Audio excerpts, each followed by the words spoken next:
Brandon, go ahead and take it away. Alrighty. Thanks, Marissa, and welcome everyone. Thanks for spending some of the evening with us as we talk about next level recruitment and innovating our new member recruitment process. If I can get a thumbs up, React, if anyone can see my screen. Perfect. Thank you. Then we'll go ahead and jump into content. As Marissa said, my name is Brandon Douglas. I currently serve as an alumni volunteer overseeing the National Membership Committee. The National Membership Committee is comprised of alumni volunteers from across the country, and we help oversee the fraternity's programming related to recruitment, new member education, retention, and really all of chapter's membership operations. And so we're super excited to talk with you all tonight about innovating your new member recruitment. Definitely, there will be some opportunity for questions, for interaction via the chat, or if you have questions, please ask those throughout or use that hand raise feature. If you can't put it in the chat, that's fine as well. Just again, raise that hand so we can make sure to capture those. Tonight is really focused on sharing some content and ideas to help your chapter start rethinking what their recruitment and new member education looks like, and is going to build to the conclusion of our membership series next week, where we actually have some open workshop time to actually implement this for your chapter specifically. We'll talk a little bit more about that at the end. But for the next hour or so, we're going to be talking through new member recruitment. So our goals for tonight, we're going to talk about the fraternity's value proposition and kind of what it means and how this makes the foundation of our recruitment. We want to talk about the idea of a membership goal and a new member target. These are two terms that we want every chapter to be familiar with in terms of why they matter, but also how they help inform your chapter choose the type of recruitment that works for them. And then we want to make sure we talk through the different types of new member intake or the process of which we bring members into our chapter to make sure that based on your chapter's goals, we're using the best toolkit and resources available to be successful. Throughout the session tonight, you're going to see the term new member instead of the term pledge. The fraternity allows chapters to use either of these terms based on their specific campus, but you're going to hear us typically refer to new member as the term that we're using. The word pledge has a kind of complicated and complex history, so our more inclusive term is new member, and that's the one that you'll see. Seeing in the chat here, we are going to send out the recording of this along with some other information to everyone who's attending. So yes, you will get the information from tonight sent to you afterwards. We're going to start by talking about the value of Alpha Phi Omega. And what I'd love to kind of see in the chat, or if folks would like to raise their hand and unmute their microphone, I want folks to think through these two questions. Why did you initially join the fraternity? As well as why have you continued to stay once you did? And so folks want to reflect on this for a moment. You can either post your response in the chat, or if anyone would like to share verbally, you're welcome to do that too.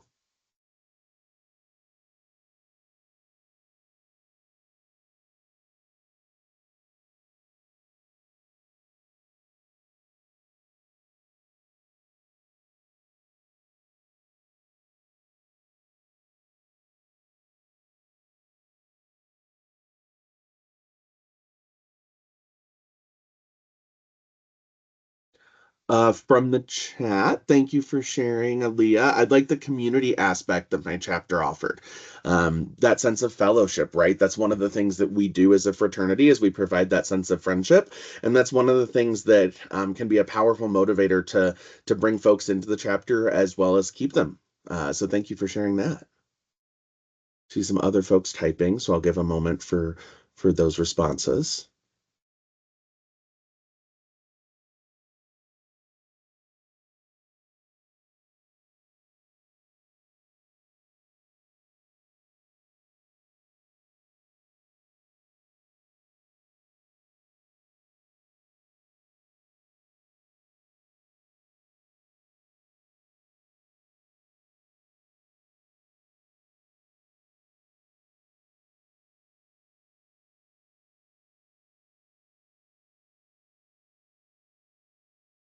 So the folks who are typing, I'll kind of let send their message as well, so I Wow. can get their reasons. The service opportunities and the impact on the community. Well, good. I'm Definitely glad it was a one good of trip. those common reasons. Um, Most people tend to join for one of the things that we offer in our cardinal principles, right? They tend to join for leadership, they tend to join for that fellowship component, or they tend to join for that service impact, right? And so for many people, including myself, that's why we join. The reason we stay is oftentimes because we do more than just one thing. So we as a fraternity, we strive to create more inclusive communities for a more peaceful world. And we do that by developing leaders, uniting our members through friendship, and rendering service to all. Leadership, friendship, and service. And the true value that we offer as an organization is that we do all three of those things. And so, what we often see from our members, and this may resonate with some of you as well, is that it may be one of these cardinal principles that gets us in the door, but it's the culmination of seeing all three of them together that's truly what keeps us present in the fraternity. We join for that fellowship component, but then we also do the service and we get excited about the opportunity for that leadership development, or we're looking for a service outlet on campus, but finding that opportunity to boost your resume and gain those leadership development skills adds value to why we want to stay.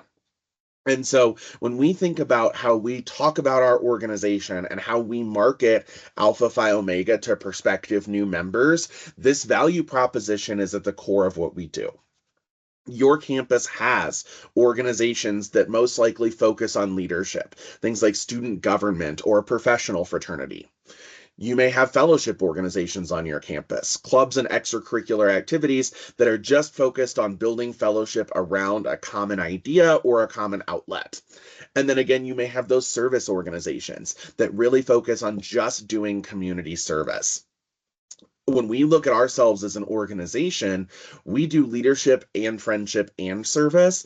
And so that's what sets us apart from other organizations on our campus is this idea of leadership, friendship, and service bound by a single tie in Alpha Phi Omega. If we try to compare with professional organizations on leadership, they're probably going to win in that leadership category. If we try to compete with social Greek organizations or other fellowship based entities on your campus, they probably do a little bit more fellowship than we do. And same with some of these service focused organizations on your campus. It's okay. We're not expected to be just the best at leadership or just the best at service on our campus. We do all three of these things. And that's where we can really set ourselves apart from different organizations. So when we talk about recruiting by our value proposition, we're talking about doing events that represent this proposition. So we do a lot of activities that might showcase fellowship or showcase service or showcase leadership. Instead of saying we do leadership, friendship, and service, we want them to experience all three of those things. And ideally, we want them to experience that at the same singular recruitment event. When we have kind of separate leadership events, separate fellowship events, or separate service events, we're only demonstrating part of the value that Alpha Phi Omega brings to the table. We're only sharing a part of our story. And so, what we're telling to people who come to that event is look at this really awesome fellowship we put on. We also do service and leadership. We're just not doing it today. And it can make it feel inauthentic. It can make it feel like we're saying we do these other things, even if we don't really do them in the same way that we do fellowship. And so, as much as possible, we want to make sure that each of our activities and events that we are doing feel like what we're selling. If we say we do leadership, we do friendship, and we do service, every event that we do should demonstrate we do leadership and friendship and service. We want our actions to back up the pitch that we're telling to people. It's very easy to say, we do these things, but demonstrating how we do these things for our potential new members to understand and join our organization is a very different approach. We also want to make sure that we're being really intentional on how we plan our events. It's very easy to see if we've just thrown something together last minute and called it a fellowship event, as opposed to planning an event with intentionality that has a fellowship component, a service component, and a leadership component. We also want to make sure we're not just doing events for show. If your chapter is already doing something great, use that as a recruitment event. We would rather have fewer events and have them be of higher quality than have just kind of 100 events that we kind of threw together last minute.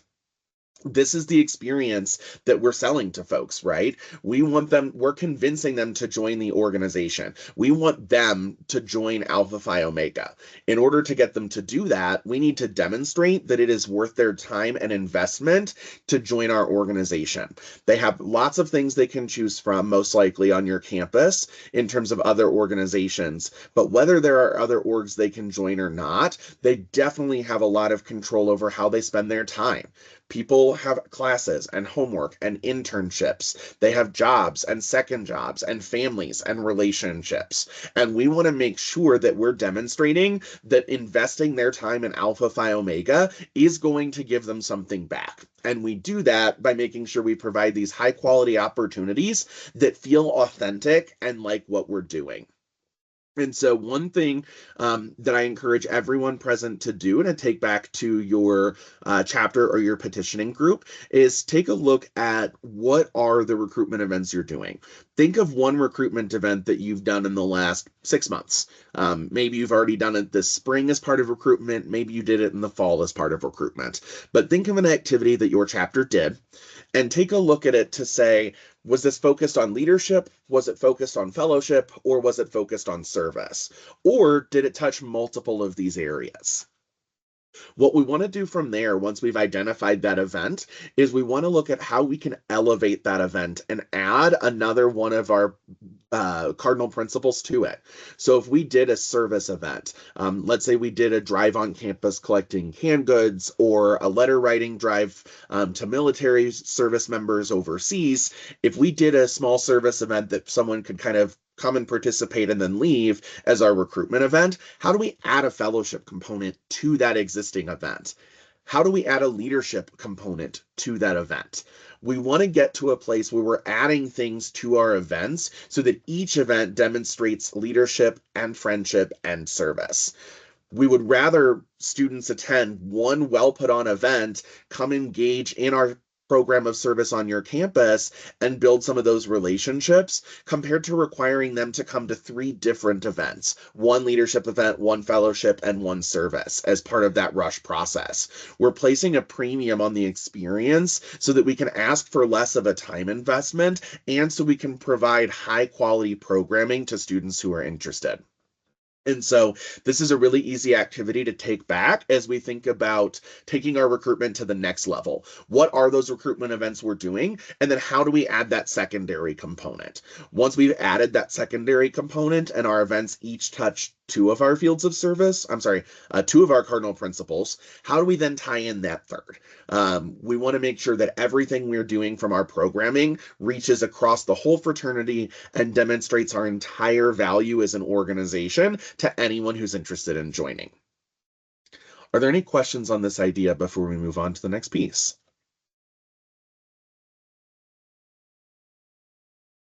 Okay.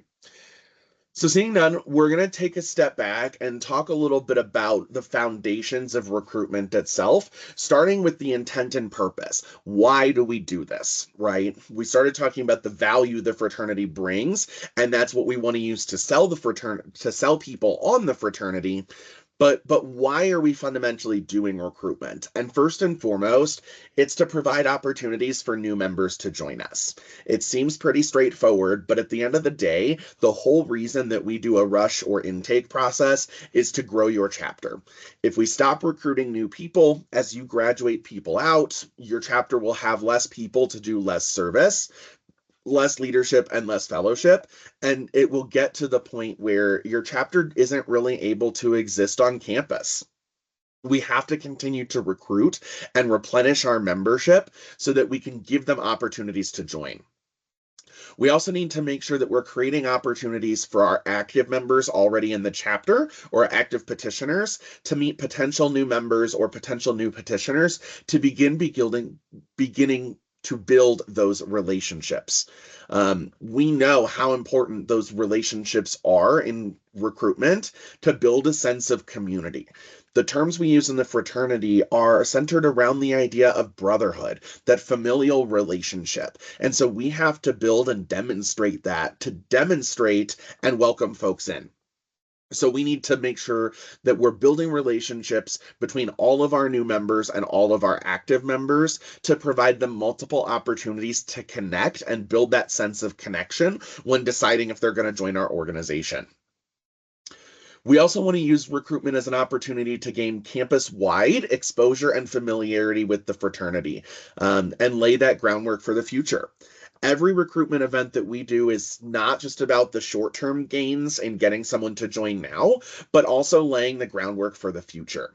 We want people to be aware on your campus that Alpha Phi Omega is an organization that exists. We want people to know that it exists and that there's a positive reputation for this organization on your campus. You don't want APO to have a bad rap of they put on terrible events, they don't do what they say they do, they don't provide opportunities for people to join, or they're known as kind of some negative on your campus. Not everyone we ask is going to join us the first time, but by making sure the chapter is known on campus, has a positive reputation, and does things that cater to folks across campus of different backgrounds, different majors, different parts of their life, it'll make it easier to convince people to join the fraternity down the line. If people are aware of that positive reputation and that APO exists, they're more likely to join if they've heard positive things in the past, right? Oh, APO, aren't they that group that does this on our campus? That's what we're going for here. We want to lay that groundwork so that even if people don't join us, they still know who we are. They're able to talk amongst their friends about who we are if they see our letters on campus. They can ask those questions. If they've only heard negative things or have never heard about us, it can be harder to convince them to join.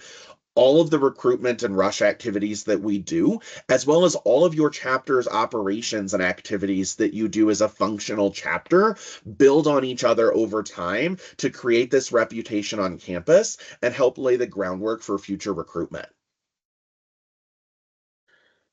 We also need to make sure that folks know what our chapter does on our campus. Every chapter of Alpha Phi Omega looks different based on their specific campus, and so we want to make sure that we're providing opportunities to explain what it looks like on our specific campus, not just generally speaking, and we want people to experience the fraternity for them. As you all know, Alpha Phi Omega has an open membership policy, which essentially means if someone wants to join the fraternity, they get to do so. We don't turn people away because we don't think they'd be a good fit or because we don't want them to join.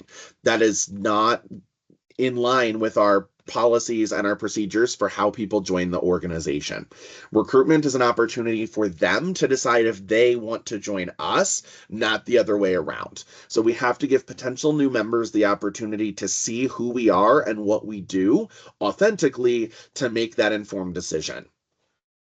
And then lastly, we want to make sure that every one of our new members can build a relationship with all of our active members.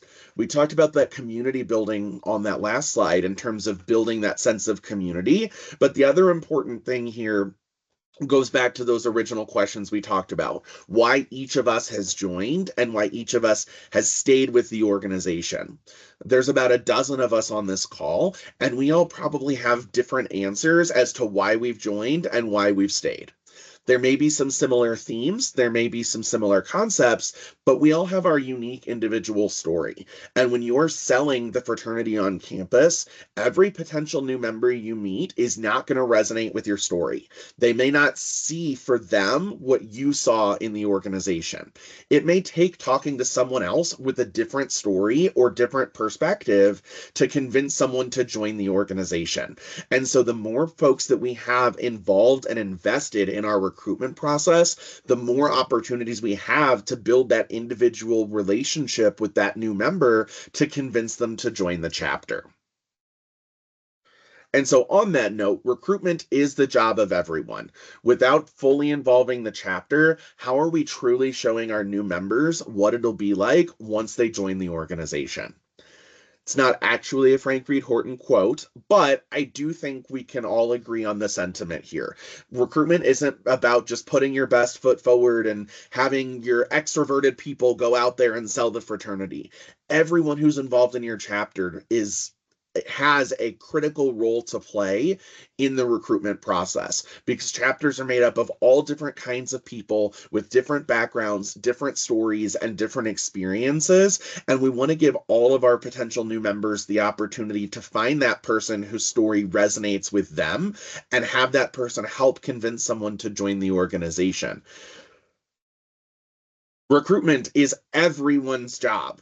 If you are in a chapter or petitioning group where your chapter or petitioning group says, oh, recruitment belongs to the membership vice president or the committee or the rush committee, or whoever small group it is, you are welcome to absolutely take this back and say, nope, National says everyone has to do recruitment.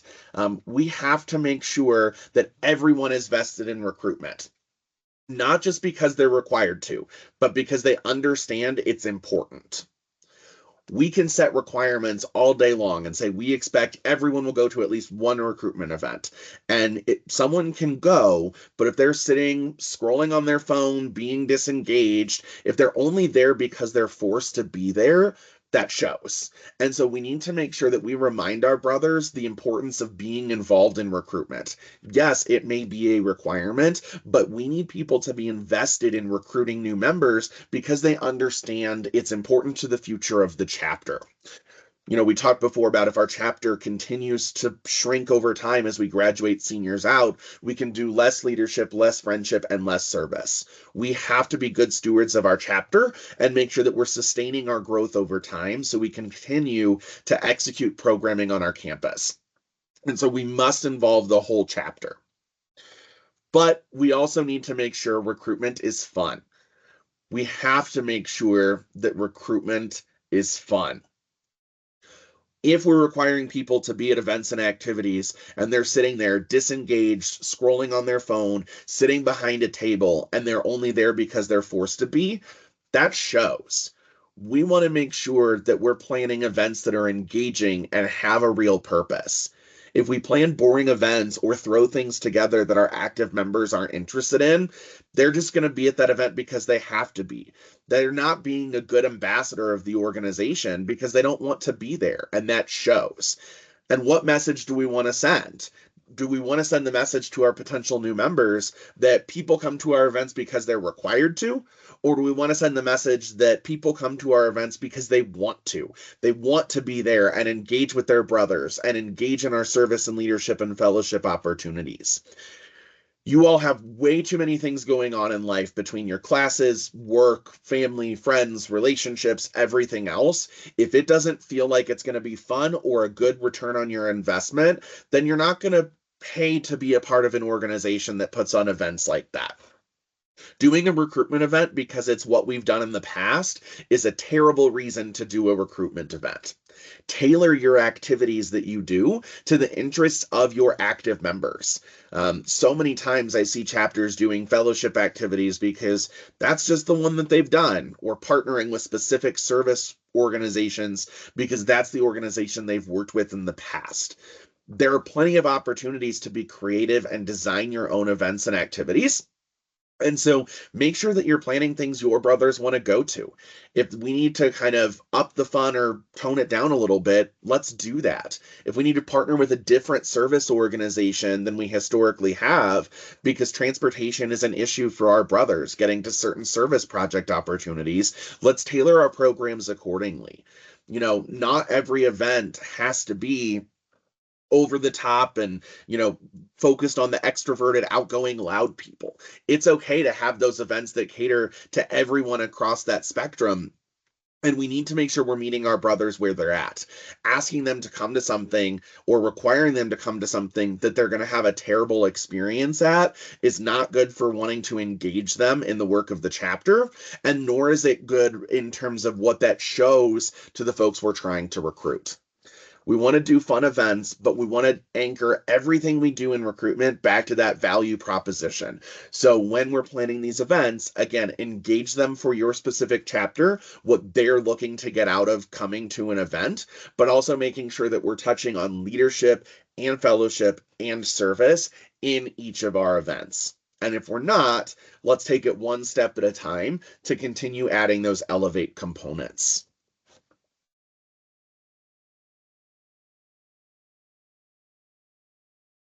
Once you're doing your recruitment itself, not everyone's going to be eager to join. People can be hesitant and may need to be asked or invited 4 to 6 different times to join the chapter. We're selling the fraternity. We're selling Alpha Phi Omega to our prospective new members. And people will say no 3 or 4 times before they actually say yes. This is part of why we need to involve everyone in recruitment, because we want that ask to be coming from different people. We want people to continue sharing their unique personal stories. And we want to make sure that we're giving those that we're inviting to join the opportunity to hear from different folks. People will react differently to different stories and different people, so having everyone involved helps maximize our chance to get people to say yes. But when someone says no, our job doesn't have to be to get them from no to yes in one conversation. We want to try and get them from no to leaving the door open for the future. And so getting them from no to not no. Once we get them to not know, as we continue to do recruitment every semester, every year, we provide more opportunities to invite them and encourage them to continue to join. And so someone in their second year may not be ready to say yes. They may have committed to a number of organizations, and APO isn't one of them. They're trying out some other things. But a couple semesters later, they may now be ready to join because maybe they've changed their mind about one of their other organizations. Their schedule may have changed, or what they're looking to get out of their collegiate experience may look different later on than it did early on. And so there's plenty of opportunities to continue to ask. If someone says no, they could be shutting the door forever. And so our goal isn't to get them to yes right away if we can't, but let's at least get that door cracked back open so that they're open to the conversation down the line. The image on your screen that you're seeing is an excerpt from a recruitment resource on the national website. It has some of the most common reasons that people say no to joining the fraternity, as well as ways to continue the conversation to encourage them in that discussion. Folks who are concerned about the financial component of joining the organization, or who are concerned because we are a Greek lettered organization. These are valid concerns that people may have, and so this is a resource that we can really use to help start those conversations, right? Again, we don't have to get them from no to yes. If we can, that's great. But the more that we can understand their concerns, help share and contextualize how we can address those, and make sure that they hear that we're willing to meet them where they're at, lays the foundation for the future. These ones on the screen are some of the most common that we see, but in the recruitment resource library that I have listed here on the screen, there's also some other concerns and how to respond as well. So it's a little bit more of a comprehensive document.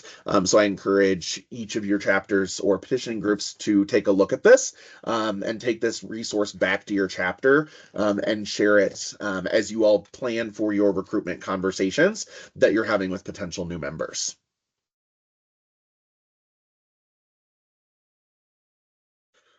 Okay, so we talked about our value proposition, how we sell ourselves as an organization, and it's that we do leadership and friendship and service, and that's what sets us apart. We've also talked about everyone has to be fully engaged in recruitment. Recruitment is everyone's job because we need to continue to grow the chapter so we continue doing leadership, friendship, and service. And so now that we've kind of laid that as a foundation, all of that I want you to kind of keep in your mind as we think through the rest of the content tonight, because that's all foundational to the work that we're going to do in the nuts and bolts of planning our recruitment. So taking it back, right, we do want to make sure we're providing these new opportunities. And so before we can start planning any of our recruitment events and what activity are we going to do that has a leadership component, a fellowship component, and a service component, we want to make sure that we're setting ourselves a plan for how we need to do our recruitment. So the two terms we're going to talk through here and define are membership goal and new member target. So our membership goal is the realistic number of people your chapter needs to continue to survive and execute normal operations on your specific campus. This is chapter specific. There is no national fraternity requirement, though we do recommend chapters have at least 25 members. So that way, if something happens and folks end up graduating or deciding the organization isn't for them, if you lose a bunch of people, your chapter doesn't close right away. But this is subject to what your chapter wants to do, and our membership goal should be tied to our specific chapter operations. So, for example, if your chapter has historically done a merit badge university on campus, has required 20 hours of service a semester, and has a campus of 25,000 students, you may have a higher membership goal compared to a chapter that's only on a campus of 1,500 students and doesn't have a signature service project. The specific needs of your chapter and the number of people your chapter needs to function is based on your specific chapter and the functions that it does. And then this number is going to be variable year over year. So it's not something that we measure compared to last year necessarily. It's going to be dynamic as long as our chapter is focused on growing in a sustainable way. Many chapters say, well, it'd be great if we could have 100 people, and they may only be at 30. It's not necessarily healthy to jump from 30 to 100 in one semester. We may want to give ourselves a little bit more time to ramp up to that goal so that we can provide a quality experience for each of our pledges and new members who are looking to join. Similarly, chapters may be too large and may need to scale down a little bit. And so this number is always going to be chapter specific.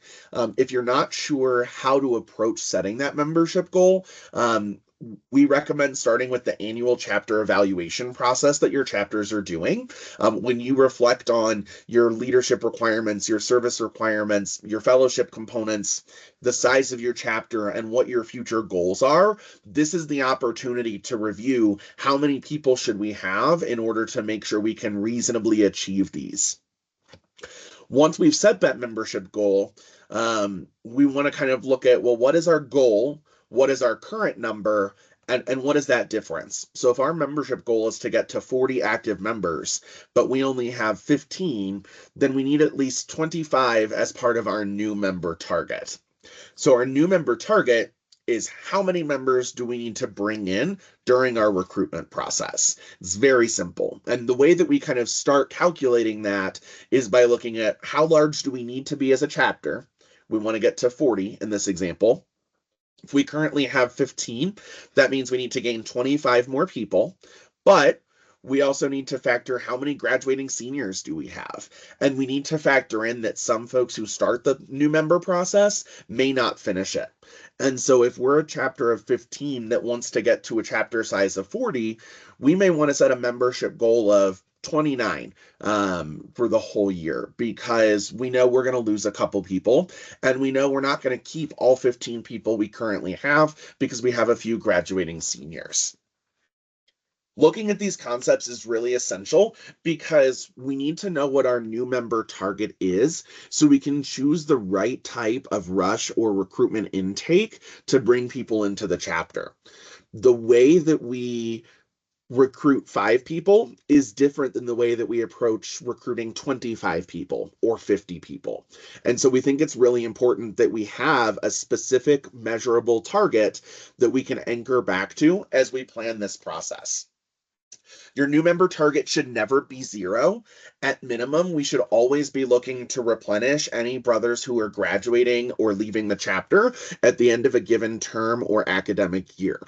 And so if you know that we're going to be graduating a bunch of seniors in May, our new member target should at least care for getting our membership goal back to where it currently is. Replace our graduating seniors. If you want to ramp up, though, let's say your chapter wants to start a signature service project. We may need to build really intentionally up to that by setting our membership goal a little bit higher and doing a little bit more of an aggressive new member intake. With that, though, once we have identified what that new member target is, that's going to allow us to choose the type of intake cycle that we use to bring folks into the fraternity. And so there's three typical models that we're talking about when we talk about intake.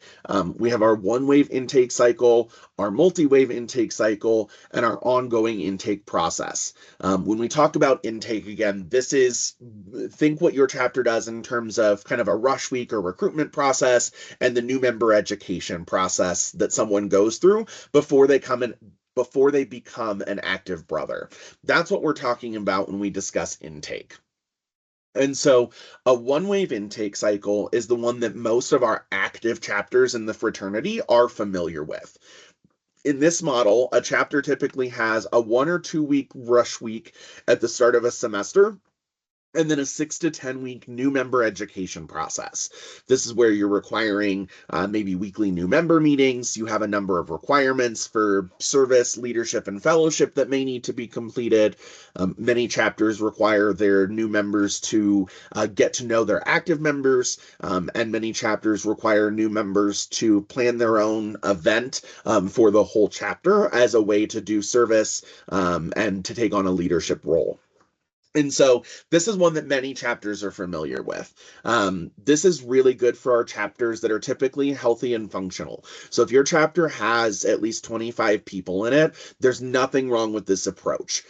This is typically the model that we use when we're trying to keep our chapter size pretty consistent to what it is. We don't need to kind of grow from our current size. We just want to make sure we can continue replenishing our graduating seniors and those who are leaving the chapter so that our chapter can continue executing our current operations.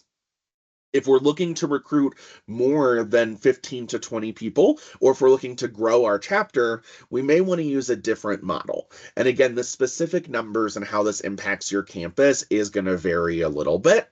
But we say that one-wave intake is going to be typically used for chapters that are sustaining their size and that have kind of a healthy and functional chapter. The downside to the one-wave intake is that we typically offer this once an academic semester if you're on the semester system, or maybe 2 or 3 times a year if you're on a quarter system or a trimester system, where if you miss kind of that rush week at the start of the term, you kind of have to wait until the next intake cycle happens, which can be a while. For chapters on the semester system that are either doing recruitment now or about to do recruitment, if someone doesn't say they want to join now, their next opportunity to join won't be until at least August or September.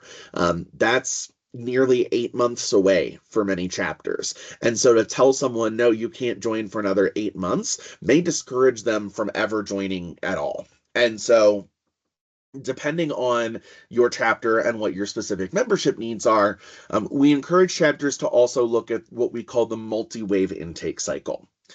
This starts very similarly to that one-wave intake, where at the start of the semester, we do a 1 to 2 week rush process where we invite folks to join. And then we have that new member education process following. The difference in a multi-wave intake process is that after we do recruitment at the start of the term, we also do a second intake, maybe about halfway through or a third of the way through the semester. We then have that same new member education process following. And so essentially, we're doing 2 separate new member classes in the same semester. The key to this model is that when we do that second intake, we combine those new members with the new members from the first wave, and we do their new member education together. The timeline is a little bit different, and I'll show that here in a moment in an example. But the idea is we don't want to start kind of having 2 separate groups of new members with 2 separate meeting times, 2 separate new member education times. We really want this to scale and be easy for your chapter to implement. So I have an example here on the screen of what one version of this may look like. On the left, under where it says Pledge Class A, this is our first wave of new member intake. So you see here, kind of in the academic semester, weeks 1 through 14. With this first class over here, we do our recruitment cycle in week 2, and then we start that ceremony and the new member education modules here in week 3.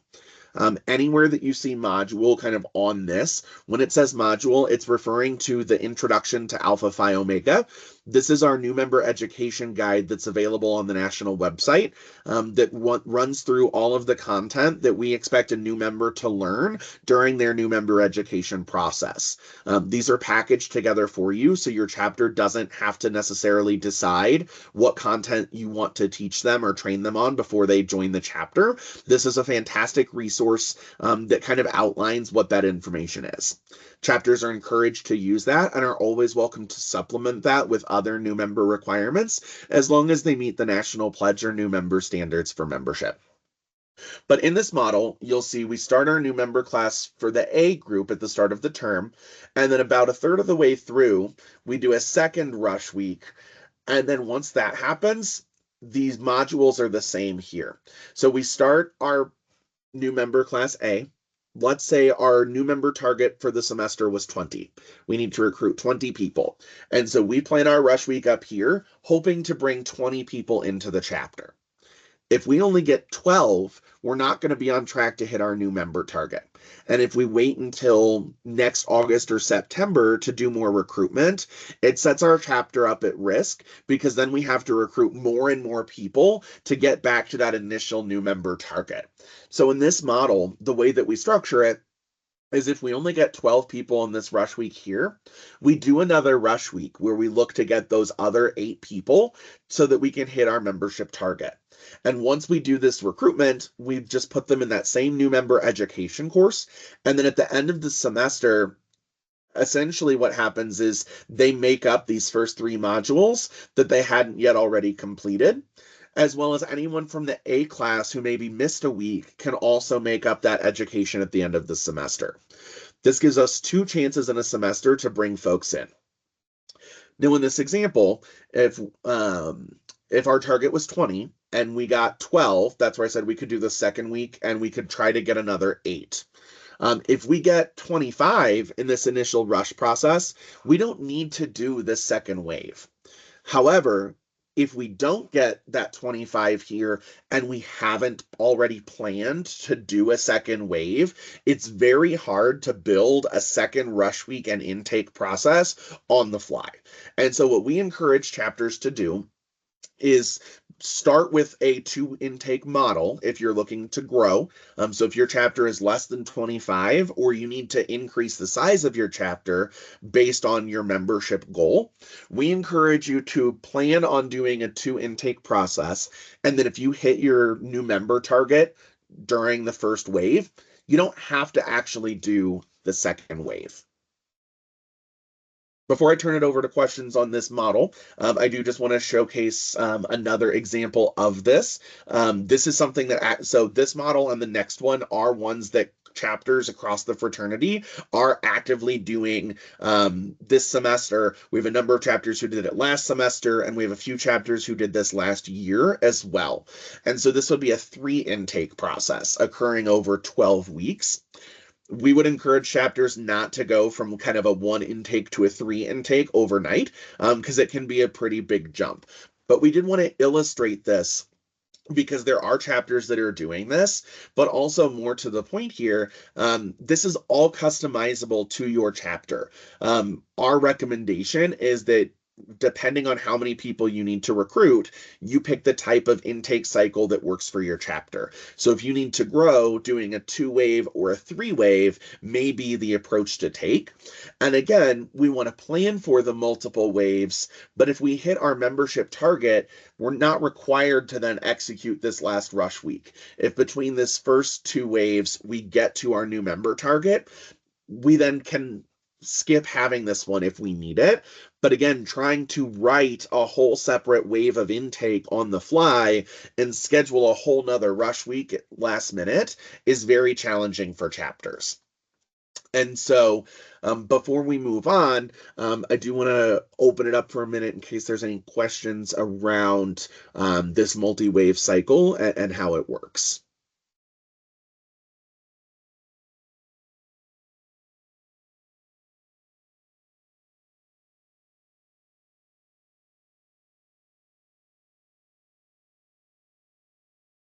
Okay. And seeing none, that's totally fine as well. We'll continue moving forward though, so that way we can kind of talk through our last type of intake. So, our last model of intake is what we call the continuous or ongoing intake cycle.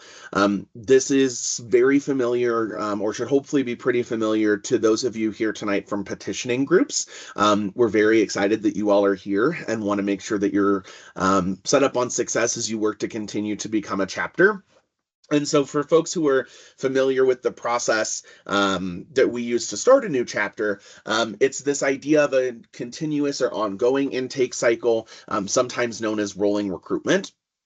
Essentially, we start our semester or academic term in the same way as all the others. We do that new member intake process via rush week. So we say, hey, great, join the organization. And then we have that new member education process that follows. The difference compared to this versus that 2-wave or 3-wave intake is we don't have specific times during the semester where we say you can join. If someone's interested in joining, we say, great, welcome, member education and next new member meeting, and they jump right into the process at that point. The way to do this in your chapter is really to make as many events open as possible. Unless your campus says otherwise, generally speaking, there's no rule that says every service project you do can't be also used as a recruitment event. Every fellowship event can be used as a recruitment event as well. The things your chapter is already planning for its active members can also be actively used as a recruitment event just by publicizing it on campus and allowing non-active brothers to come to that event. And so this model is typically used for our petitioning and extension groups, those who are looking to become chapters of the fraternity.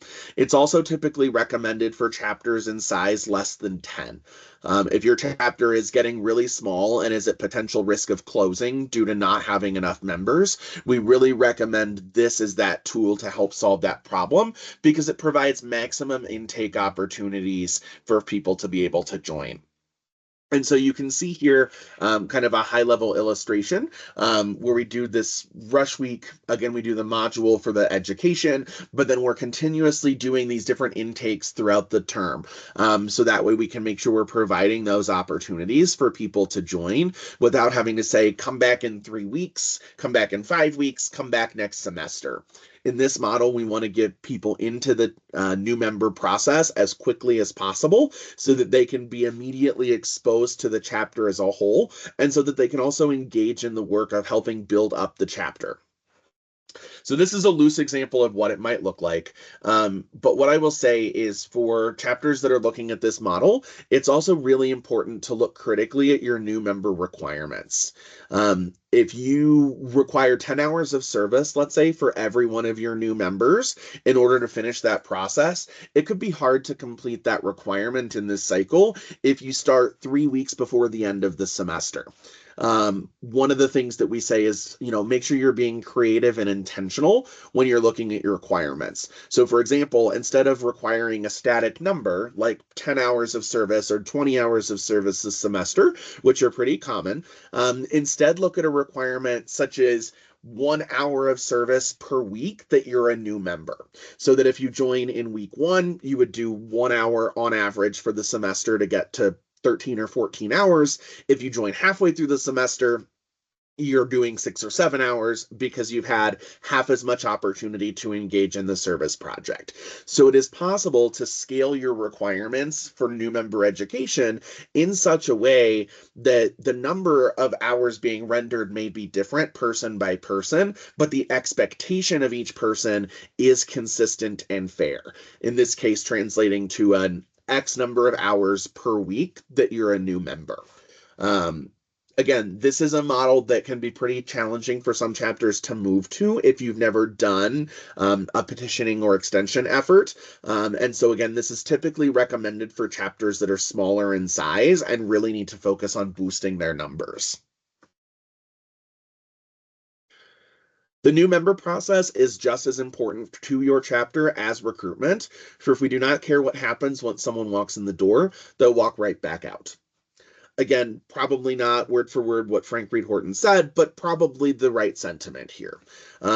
We need to make sure that we focus our time and energy on getting people to join, but that can't be the end of the experience.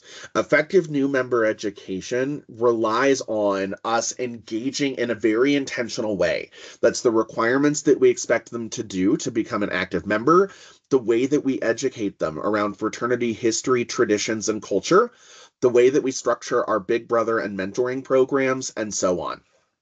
Once we get folks to join that new member class, once we've demonstrated that value proposition and convinced someone to pay money to join the organization, we still have to provide a quality experience. And so it's not enough for us to just invest all of our time and energy in recruitment. We have to make sure that we're investing our time and energy into the new member education process as well.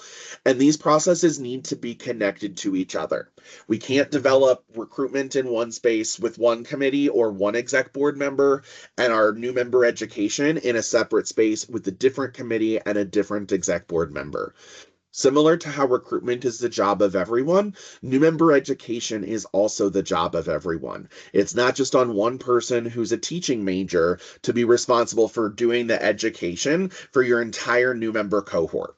We must make sure that everyone is engaged in this work and that the things we are doing in our new member process directly connect to what we promised during recruitment and directly support the needs of the active chapter. Because if we're requiring something to be done during the new member process, there must be a clear and direct reason for why it is relevant to preparing that student for active membership in the organization. The new member process exists solely to prepare our new members for the responsibilities of active membership. And so every requirement, expectation, and part of that process must anchor back to that. If we recruit 100 people because our recruitment is that good, but we lose 90 of them during that new member process, was our recruitment process successful? The answer to that would be no. We got a lot of people in the door, but we lost most of them. We want to recruit and retain our new members and bring them into the chapter so that we can meet that membership goal that we set for ourselves.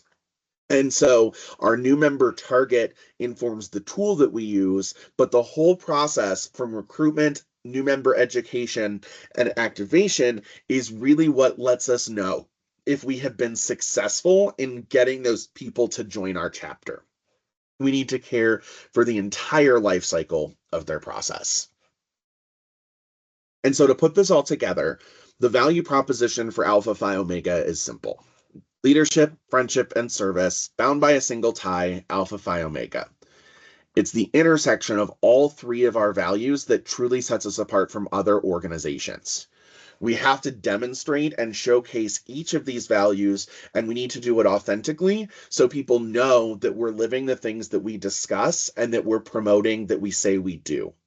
We also have to demonstrate all of these in every instance we do recruitment because we may only have one shot to convince someone to join the organization. And so it's essential that no matter what event they come to, prospective new members are able to feel leadership, friendship, and service as a part of the fraternity culture. Think back to the beginning. What is your story of why you joined the fraternity? And think as to why you have stayed. How have you seen the value of Alpha Phi Omega in your own life? And how can you share that story in service to others to create a better community for us to live in? Remember that we all have different whys. Everyone's job is recruitment. We have to involve everyone so that we can showcase the vast array of stories and reasons to join so that we can help potential new members find the reason, the why that resonates with them. When we think about our recruitment and new member process, we need to center a concrete membership goal and a concrete member target and objectives along the way, and not just go with what has always been done. We should be able to measure our progress and know if we're on track to keep our chapter thriving and healthy. And if we're not, knowing that in advance will allow us to make adjustments to recruitment without having to wait until next year. This will help us move in the right direction. The approach that we take in recruiting 5 students is different than the approach we need to take when recruiting 25 students or 50 students. And so it's important to establish those goals and targets at the beginning so we can make sure that we're truly meeting the needs of our chapter and using the right tool or process for the job. And then recruitment is fun and engaging and should be just as unique to your chapter as your chapter is to your campus. The concepts that we've shared today are universal to every chapter in the fraternity, but the specific structures, dynamics, type of intake cycles, these are all tools meant to help educate and kind of get us thinking about recruitment in a new and innovative way. The way that we take your recruitment to the next level is by looking at these and saying, how would these tools apply to my specific chapter? And how would we go about implementing each of these different ones based on where our specific chapter is? And that's what we're going to talk about a little bit in our next series, or I'm sorry, our next APO membership series workshop, which will be next week, a week from today. In that, and I'll just go ahead and talk about that really quick before I wrap up. Next Thursday night, we'll have another session for this membership series. This is kind of meant to be kind of the laying the groundwork session that exposes some of these ideas around leveling up your recruitment and thinking about new member education in a different way. Next week's session is a little bit different in that it's going to be a little bit more drop in, drop out. And it's really meant to provide chapters and petitioning groups the opportunity to workshop their specific membership program. So if you're struggling with your membership program, if you heard a concept tonight that resonates or that you'd like to know more about, or if you want to explore how your chapter can do recruitment or new member education differently, next week, that's what we'll be covering in that session. We'll have a number of alumni volunteers and we'll have a number of folks present to be able to help support and engage in small group discussions that'll focus on what your chapter specifically needs from membership in order to be successful. Before I wrap up, I do have one last thing that I want to cover, which is the centennial celebration for 100 years of Alpha Phi Omega. As hopefully most of you know, we are celebrating our centennial this December, and we're super excited that our organization is going to hit 100 years of leadership, friendship, and service. To that end, there's a few things that we want to highlight on the membership side that'll help us get to that goal and some things we can do this year to celebrate. And the first is the 100-member chapter challenge. The 100-member chapter challenge is meant to encourage chapters to grow to one of these specific benchmarks that have been identified for each of our chapters. So we're asking every chapter in the fraternity between now and December to either grow membership to 100 members, increase their membership by 100%, or increase your membership by 10%. This was these specific targets were set for every chapter in the fraternity. And so your chapter presidents should have received what your 100-member chapter challenge goal is. If they haven't, that information is also available on the national website or can be reached out to the national office to obtain that. But we're asking each chapter to look at participating in our 100-member chapter challenge. And based on the size of your chapter in December, your chapter will either be asked to try and hit that 100-member mark, increase by 100%, or increase by 10%. If you're a smaller chapter, we're not expecting you jump to 100 overnight. There's also a Centennial Members Recognition. Nominations for Centennial Member Recognition are for those that have demonstrated leadership, friendship, and service, and is specifically targeted to recognize our student members. Nominations can be submitted online through the national website at apo.org or via the Alpha Phi Omega app if you have that on your phone, which I hope everyone does. And then lastly, save the date for National Convention this December 27th through 30th. We're celebrating 100 years of fellowship, 100 years of service, 100% of leadership. We're celebrating our centennial in the city of brotherly love, Philadelphia, Pennsylvania. This is going to be a convention unlike any that we've ever had before. We're pulling out all the stops. We're looking at everything so we can do some things differently to make the time and space to throw the fraternity's 100th birthday party and to reimagine the whole convention experience. This will not happen again in any of our lifetimes. And so it's a really really cool milestone to hit. And so we encourage all of our chapters and petitioning groups to begin planning now so that your chapter can be represented this December. With that, that is all we have for this evening. A huge thank you to everyone for spending part of your Thursday with us. You will receive an email tomorrow with the recording from tonight, as well as some additional resources that we discussed during the call. If you need additional support or have questions around how to implement this content for your chapter or petitioning group, please consider coming to next week's membership series event on Thursday night. Information will also be included in the recap email. And if at any time your chapter or petitioning group needs support from a membership perspective, you can reach out to the National Membership Committee at membership.chair@apo.org or reach out to the national office and they can get you in contact with us as well. Thank you again for engaging, and we look forward to seeing many of you next week. Thanks so much for coming.